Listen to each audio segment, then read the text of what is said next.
Well, the Arizona Community Foundation is about to celebrate its 30th anniversary.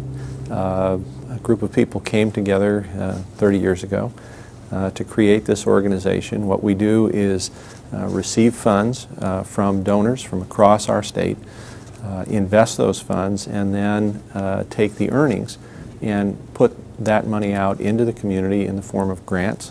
Over the last couple of years, we've been averaging in excess of $30 million of grants that go to all sorts of nonprofit and charitable organizations across Arizona, and we hope that that money is helping enhance the quality of life for people everywhere in our state. The Community Foundation received a very sizable gift a couple of years ago from a man by the name of John Ellis, who passed away. And the one thing that he asked was that the proceeds of his funds be used to improve education across Arizona. Members of our board and members of the board of an organization called the Ellis Center for Educational Excellence came together and mapped out a strategy that said before we can sensibly spend money to improve things, we need to know where we are. And so we've taken nearly 2 years to study as comprehensively as we were able the public school system in Arizona. We actually looked earlier than public school, starting at birth, looked at the educational resources available for youngsters pre-kindergarten through 12th grade.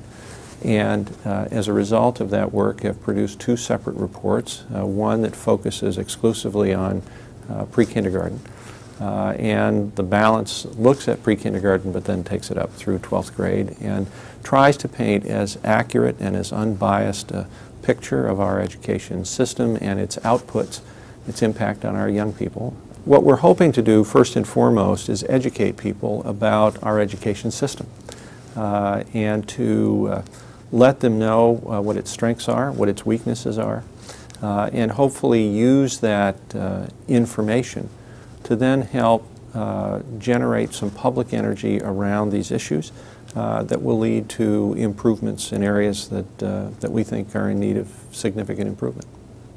One of the things that we've learned is that the area between birth and when children go to kindergarten, typically at age 5 or age 6, is critically important to their development educationally, to the development of their brain and brain function.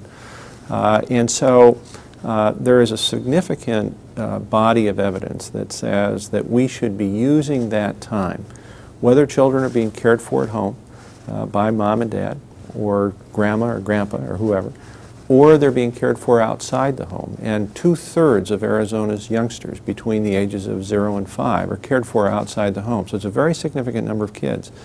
But using that period, not just for daycare, but to start to help develop the brain and get these youngsters ready to learn when they get to kindergarten. And so the report talks about the importance of that and then talks about what the resources are, or the lack of resources maybe, in terms of serving that growing need. We've been through an exercise recently where we redeveloped and I guess updated our mission statement, our vision statement, and central to everything that we do is the notion of treating others the way we want to be treated ourselves. And the expression of that is through the grants that we make, through the initiatives like the Education Initiative that we undertake, all of which is targeted at trying to make Arizona the best place we can for everybody in our state. Just conclude by thanking the Arizona Interfaith Movement for this recognition. It really belongs to the staff. We have over 50 people on our staff, and to a terrific board of 30 real leaders in our state who have come together to guide the work of the foundation and to make sure that we meet the standard that you set for all of us.